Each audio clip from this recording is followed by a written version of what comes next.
जो फंक्शन होता है इसका बिहार दिवस वगैरह का नहीं, बिहार गांधी मैदान में होता है बिहार दिवस का जो होता था ना, या तो वो सब इनका ही डिजाइन रहता था। ये इन्होंने इंटीरियर में भी काम किया, आर्ट में भी काम किया। इसलिए आपको ये 2 सेशन लेंगे। आज का सेशन एक होगा जो इनके जीवन चरित्र पर होगा, और कल का जो सेशन होगा वो होगा जो कि ये अपनी टेक्नोलॉजी बताएंगे आपको कि डिजाइन और आर्ट में क्या अंतर होता है और कैसे होता है। तो बंद कर दीजिए, एकदम ध्यान से सुनिए। इसको बताने का एक मुख्य उद्देश्य है, हम लोग अभी जो है ये आर्ट वगैरह को समझते हैं कि ये सब एक्स्ट्रा करिकुलर एक्टिविटी है। इसको नहीं मन लगे क्या करके पेंटिंग करे, जो उसको पेंटिंग मन लगता है पढ़ाई में अच्छा नहीं कर सकता है या पढ़ाई नहीं करता है। कुछ हम लोग को ये भ्रांति है कि ये सब पढ़ाई का पार्ट नहीं है, ये तो खाली चित्र बनाता है, छोड़िए।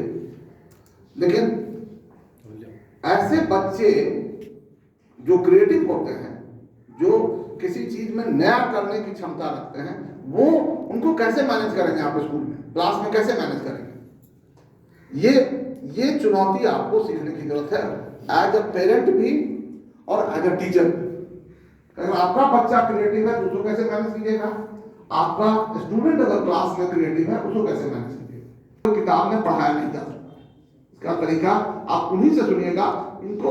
इसलिए मैं चाहता हूं आपको कागज कलम इसलिए बताया हूं कि कागज कलम रखिए और इनसे जितना सवाल पूछना है पूछिए इस संदर्भ में कि इनको क्या क्या दिक्कत हुई क्लास में और इन्होंने क्या क्या सोल्यूशन निकाला, इनको परिवार में क्या क्या दिक्कत हुई है। सुनिएगा इनसे, परिवार में क्या दिक्कत हुई है, समाज में क्या क्या दिक्कत हुई है, तो तब इनके स्ट्रगल जो रहा है, लर्निंग स्ट्रगल, आप उसको फैसिलिटेट कर पाएंगे। मैं और भी एक आदमी इसको लाऊंगा, उनकी भी कहानी सुनिएगा। तो देखिए ये जितने आर्ट वाले लोग हैं, जितने ड्रामा वाले लोग हैं, ये हो सकता है इनका रिजल्ट बहुत अच्छा नहीं होगा, रिजल्ट का पूछा ही नहीं इनसे, क्योंकि इनका चित्रहीन का रिजल्ट होता था। लता मंगेशकर से कभी रिजल्ट पूछे हैं? एम ए भूषण से कभी किसी ने आज तक नहीं पूछा होगा। इससे हम लोग प्रधानमंत्री से रिजल्ट पूछते रहते हैं कि प्रधानमंत्री जी अपना रिजल्ट बताइए।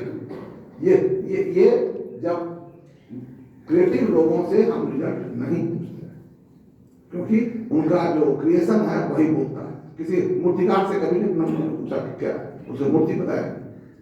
तो इन्होंने इनसे जो, तो आज का सेशन इनसे मुख्य रूप से इनकी जीवन की कहानी सुनिए, इनके स्ट्रगल की कहानी सुनिए, इनकी जुबानी सुनिए, और फिर आपको ये सीखना है कि डिफरेंट लेवल पर क्या क्या कठिनाइयां हुई, कैसे इन्होंने मैनेज किया है, किस तरह से पहुंच पाए। Struggle in classroom, struggle in home यानी सोसाइटी, और स्ट्रगल फिर अपने आप को मार्केटिंग करने के लिए क्या किया इन्होंने, अपने आप को जीवन में स्थापित कैसे किया। यहाँ से पहुंच गए एक फिल्म सिटी, और फिल्म सिटी में जाकर के अपने आप को, अभी हम लोग गए थे तारक मेहता का उल्टा चश्मा का सेट देख के आए, और इसका भी सेट देख के आए हैं, जो फिल्म चल रही है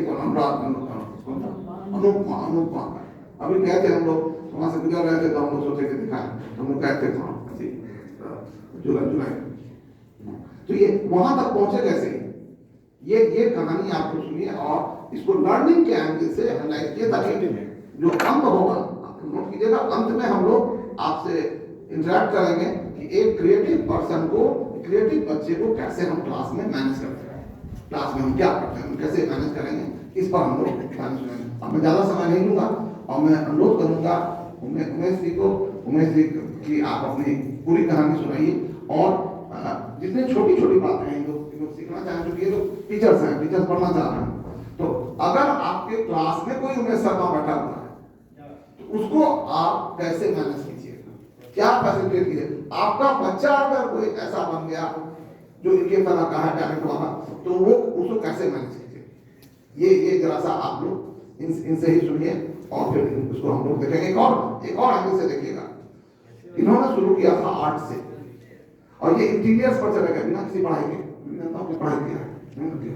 हाँ, तो इंटीरियर पर कैसे गए, इंटीरियर डिजाइनर हो गए। इन्होंने कई जगह पर इंटीरियर का काम किया, इंटीरियर का काम किया है, और ऐसा काम किया है लेआउट कंस्ट्रक्शन का भी काम किया। हम लोग के स्कूल में एक ये बनाना था, एक कि हम लोग म्यूरल बनाना था इसका, जो हम लोग का जो सीढ़ी वाला घर है, सीढ़ी वाले घर का स्कूल का, तो म्यूरल नहीं, इतना बड़ा म्यूरल बनाया था, पूरा पूरा नीचे से ऊपर तक। ये सभी कैसे उन्होंने किया है, इसलिए कल का सेशन होगा कि कैसे हम आर्ट को और डिजाइन को इंटीग्रेट करते हैं। बिना डिजाइन के अभी दुनिया नहीं चलती है, सारा साइंस डिजाइन पर बेस्ड है। इसलिए कल हम लोग की चर्चा करेंगे। आज हम लोग इनके जीवन के पहलुओं को समझिए और उन सब नुआंसेस को अगर आप पकड़ सकते हैं, क्योंकि मैं आपसे पूछूंगा कि आप क्या पकड़ पाए और कैसे एक क्रिएटिव पर्सन को मैनेज किया जाता है। तो आप लोग इसलिए जो नोट करना है नोट कीजिएगा। आपको जो सवाल इनसे पूछना है उसमें मैं हस्तक्षेप नहीं करूंगा, लेकिन कहूंगा कि हम लोग क्या सीखते हैं इनके जीवन से। चलिए, मैं आप इन्हीं शब्दों के साथ उमेश जी का स्वागत करता हूँ, उनसे अनुरोध करता हूँ कि वो अपने विचारों को आपको समझे और इसके बाद हम लोग इस पर विचार करें। इनकी एक खूबी सबसे अधिक है, वो है कि कुछ नहीं में वो बनाता है। मतलब सामने को सामग्री की जरूरत नहीं है। जब इसको हम लोग कोई काम कहते हैं उमेश जी को, तो ये नहीं है कि बहुत ज्यादा डिमांड करते हैं कि हमको ये चाहिए वो चाहिए वो चाहिए। जो अवेलेबल है उसी से कैसे सजा लेते हैं, ये अद्भुत चमत्कार है। मंच पे उपस्थित हमारे गुरु विजय प्रकाश जी, मृदुला जी, सभा में उपस्थित शिक्षकगण और यहाँ के विद्यार्थी, अभी मैं अपना छोटा सा परिचय दूंगा। परिचय के बाद में एक छोटी सी फिल्म है, उस फिल्म को आप देखेंगे।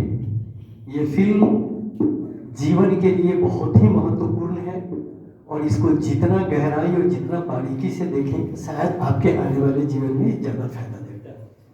इसलिए इस फिल्म को भी देखना बहुत ज़रूरी है, क्योंकि फिल्म जो है वो बहुत मेरे जीवन से जुड़ा हुआ है। इसलिए पहले मैं इस फिल्म को 8 मिनट की फिल्म है, इस फिल्म को आप देखेंगे और फिर आगे सेशन को शुरू करेंगे। मेरा नाम उमेश कुमार शर्मा है। मैं चंपारण जिला मेहसी एक जगह है, वहाँ से उत्तर की तरफ एक गांव है कटहा करके, वहाँ बूढ़ी गंडक के किनारे मेरा जन्म हुआ और 2 भाई 2 बहन हैं और मेरी 2 बच्ची हैं। ये मेरा परिचय है। आगे उस गांव से लेकर के, उस गंगा किनारे से लेकर के, और फिल्म इंडस्ट्री नहीं बल्कि वर्ल्ड के कई एक कंट्री में मेरे डिज़ाइन जो गए, मैं उसकी चर्चा आपसे रखूँगा। जीवन में जो भी कठिनाइयाँ आई जिसको मैंने झेला और उससे मैं कैसे निकला, ये सारे चीज़ मैं बताऊँगा। तो पहले ये 8 मिनट की एक फिल्म देखें, है ना, और इसको बहुत ध्यान से देखिएगा। ये फिल्म बहुत जरूरी